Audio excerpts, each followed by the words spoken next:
थाना civil line के इलाका में पुलिस एहलकारों पर मशकूक अफराद की फायरिंग, मुलजमान की फायरिंग से पुलिस एहलकार जख्मी। थाना सिविल लाइन के इलाका में गश्त पर मामूर मुलजमान पर मशकूक अफराद की फायरिंग के नतीजा में मोहम्मद आतिफ नामी पुलिस एहलकार जख्मी हो गया। थाना सिविल लाइन के इलाका खादम अली रोड पर गश्त स्क्वाड पर मामूर मुलाजमान ने मोटरसाइकिल सवार दो मशकूक अफराद को रुकने का इशारा किया। मुलजमान ने रुकने की बजाय पुलिस मुलजमान पर सीधी फायरिंग कर दी।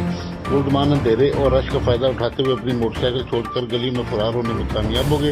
तर्जमान सियालकोट पुलिस सुहेल अरशद के मुताबिक गश्त पर मामूर पुलिस मुलाजमान पर फायरिंग करने वाले मुलजमान के खिलाफ मुकदमा दर्ज कर लिया गया है। District police officer Umar Saeed Malik ने फौरी तौर पर डीएसपी राना नदीम तारक और एसएचओ सिविल लाइन तो मुलजमान की गिरफ्तारी के लिए अहकाम जारी कर दी हैं। कैमरामैन टीम के हमरा Shahid Riaz, bureau chief super news Sialkot. Mohammad Ramzan ने 7 साल कबल फौजिया से मोहब्बत की शादी की थी। दुबई में मुकीम शोहर ने फोन पर बीवी से मजाक करते हुए कहा कि मैंने दूसरी शादी कर ली है। बीवी ने शोहर को आखिरी वीडियो पैगाम में कहा कि 10 मिनट में मुझे साकिब दो वरना मैं जिंदगी का खात्मा कर लूंगी।